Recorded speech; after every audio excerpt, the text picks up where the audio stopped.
So, oh, it's still loading up. Okay, I've got a web page here that's built. You can see it's sort of resizing to the size of the desktop browser. But if I zoom down, you know, the sort of the content, oh, there's still stuff loading up in here. Come on. Oh, it's still loading very slowly. So slow. Anyway.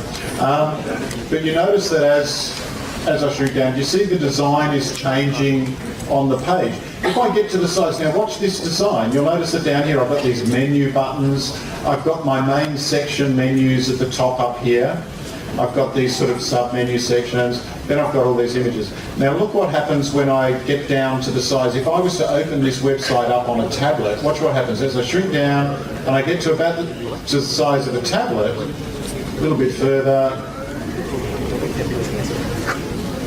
Oh, in fact, I'm already on a tablet. Okay, do you see? Yeah, so there you go. Do you see now that those sub-categories disappeared? My menu is dropped below the logo, and these things are starting to lay out below each other. Now I still don't have that content, but do you see how the design changed? But then if I squash it down to the size of a mobile, ready? Here's a mobile design. So this will run on my smartphone. The menu now is a pop-up in here, and the page is laid down below itself, all scrolling down the screen. So all I have to do down the page is just scroll down my mobile to get all of the content. This is the same HTML page, but it's been built responsively. Does that make sense? Not responsibly, responsively. Cool. Okay, so let me show you how you can do that.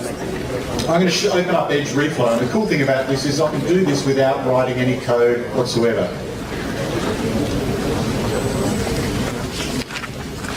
Okay, so here this is Edge Reflow, and it's a pretty simple application. On this side here, this is my web page in the middle here, and I can change the size that's viewable. So, you know, mobile phone, tablet, desktop, I can see what it looks like on each of those. Across on the side over here, I have two panels, layout and styling, and all of this is CSS. This is all CSS styling. So what I'm going to do now is I'm going to start to build a page. I've just got a few tools up here to start building a web page. I'm going to build like a banner at the top of the page.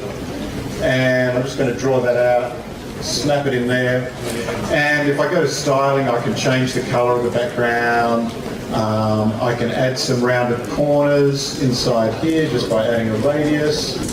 I can, what else can I do? I can add, let's maybe change that colour a little bit so it's, so it's a little bit more sort of red. Let's come in here, this background here, I can add a drop shadow, so let's pick a drop shadow down here, make it a bit more transparent, and then I can start to just visually adjust where that drop shadow is going to be on my image. Okay. But in this banner at the top of the page, this banner object, I actually want to put an image in it. I want to put a picture in there. So what I'm going to do is I'm going to come up, just hit this little tab for adding an image layer, add an image inside there, go and choose the image, and I'm going to choose this hero image here, and there it is. Okay. So you'll notice that by default, Reflow actually sort of holds your hand and walks you along making responsive designs, because you'll notice that if I grab this and start to resize it, do you notice that banner at the top of the page is resizing? The image isn't resizing, but it's cropping off. So that's one way of doing it, but I actually want to make the image scale. So I'm going to come into this little tab here, and I'm going to say, okay, so don't repeat the image. And for scaling, I just want it to cover the width. I just want that image to cover the width of the div. So now, when I do it, you'll notice that it's now sort of doing a little scale until the image gets sort of too small for the height. You know, the height's restricting it. It's then going to just sort of start to crop after that. Okay. Then I'm going to draw another div down here to maybe put some text and images in. Let's snap another div in there. Let's give it a background color. Let's give it some border radius. And what I want to do now is place an image inside there, but I'm just going to place an image because I want image and text. So I'm going to add an image.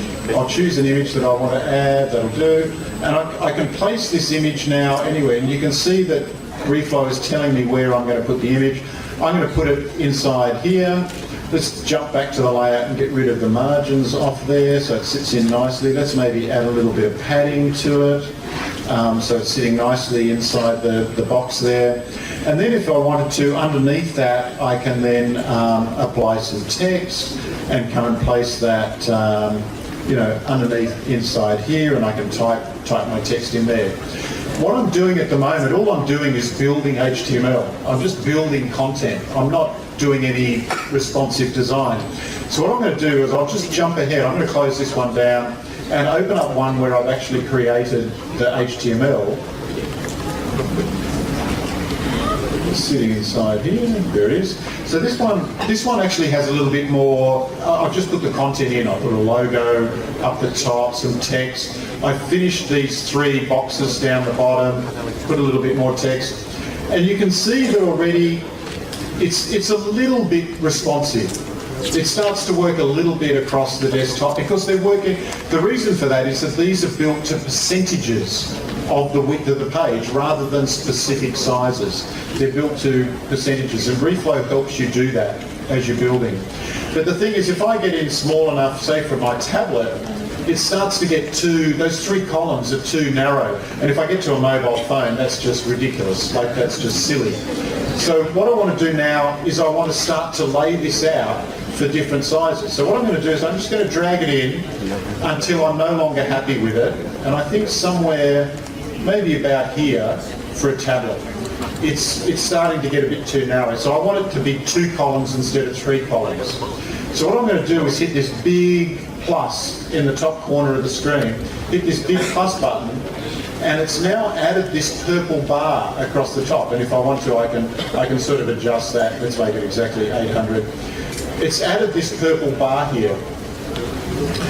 Now what that purple bar means is that when it gets to that width, I can change the design and have a new design for my page as opposed to the wide one. So what I'm going to do inside here is, instead of having 3 columns, I'm going to have 2 columns.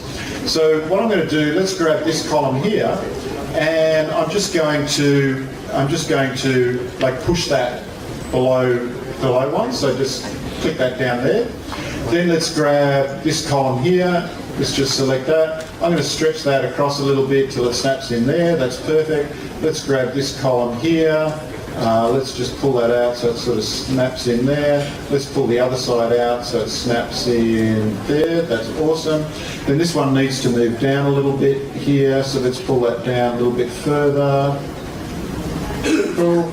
Maybe I might have that like be the whole width, so let's do that. Let's grab this image here, and instead of the width being auto, I'm just going to make it percentage, and let's just make it like 40%. Oh, 40, let's make it 48% actually, that's a bit better. There we go. Let's grab this text here, let's make that 48% as well so it fits up next to it. And let's not have it sitting below, let's pop it back up next to the other one. Let's just pull that out a little bit, stretch that out on the other side. And this div here, it shouldn't be a fix, it should be auto height. So you see now, I need some more text in there, but you see how I've suddenly changed it from 3 columns to 2 columns just by moving the objects around. But if I stretch my window out, there's my 3 columns. As soon as I get down to here, pops into 2 columns. So if someone opens it up on a tablet, it'll get 2 columns, on a desktop 3 columns. So then what I would do is I'd come in here and I'd do another one, I'd add another plus button here for mobile, add that, and I'd start to build my mobile design now. I've actually done that already, so rather than spend time doing it, I'm going to jump out of here and open up the last one. So you'll see on here, this is the finished one. Up on the top, I've done the mobile design, I've done the tablet design, and I can now start to see the tablet design and the mobile design. And you'll see the mobile design. Here's an interesting thing. Here's a bit of advice about building web designs for mobile. People sometimes think, designers sometimes initially when they first start doing this, think that if you're on a mobile, everything should be smaller. It's not true. Sometimes things should be bigger on a mobile. Text may be bigger to be more readable. Buttons should be bigger because on the computer I can click it with a mouse. On a phone I've got to hit it with a button. So sometimes things should be bigger on a mobile than smaller, if that makes sense. So you can see here I sort of, pop my images suddenly become, sort of larger on the mobile device. So this is Edge Reflow. It's building all of the CSS for me. So in fact, if I choose one of these objects down here, here is all the CSS being written for me. I don't need to write any of that CSS myself. It's going to do all of that for me and write it. I don't need to touch that. But the cool thing is I can just use these two different panels here for layout and styling and change all of my designs, build my design for my website. And then when I output it from here, it's actually a really nice responsive design. Okay. Oh, okay, cool. I don't have any.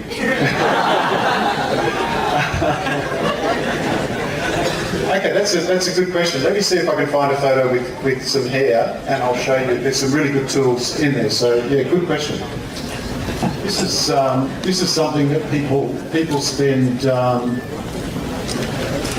spend huge amount of time working on, is doing selection around here of people. In fact, and there's tutorials all over the web. Let me see what I've got as far as a photo goes.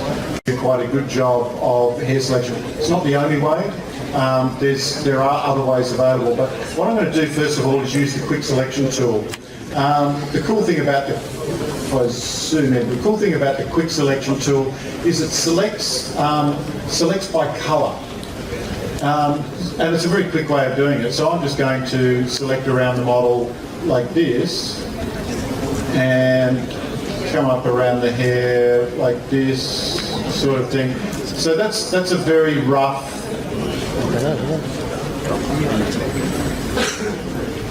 Very rough selection at the moment of the model. And I can hold down the Option key and get rid of bits that I don't want to choose, sort of like that. But you'll notice that the hair, if I now do this, in fact there's a bit more up there. Sort of a bit washed out, but anyway, you get the idea. I'll do a quick job. So when you do use the quick selection tool, obviously it's just selecting around that area and doing as good a job as it can. But I don't know what the auto enhance does, but that sounds great. So this refine edge tool allows you to have a lot of control over those edges that you're doing. So what I'm going to do is come out, hit the refine edge tool, and you can first of all choose how you want to see it. Do you just want to see the marching ants? Do you want to see it on an overlay, on black? And you can see at the moment it's doing a really crap job of the hair. I mean, that's just stupid. See it on white, it looks okay, but black and white on layers. So even on the layers, it's looking pretty bad. So what I want to do now is actually work on that, and I think at the moment the red overlay is the best way to look. So I'm going to do a few things in here. The first thing I'm going to do is use Smart Radius. Yep. And I'm just going to pull that up just a little bit to start with. And you'll notice, in fact, if I pull it up a lot, do you notice that it started already? Wow. I think I'm done. It just did it. I don't think you noticed when I did it. Look, hair's not there, hair's there. But I can improve it. There's still some white patches through here that I want to be able to sort of fix. But it's already, do you notice down here now, if I zoom in down here, it's starting to do a really good job of some of these hairs down here. What I want to do now is I'm going to grab the pen tool, and I'm going to come across and I can adjust the size of this just with my bracket keys. So this is just the brush that I'm using. And what I want to do is I want it to take special care around that area there. and around here, and around there. I want it to be a little bit, yeah. Do you see the hair appearing as I did that last bit? Okay, no? Let me zoom in a bit and do it here.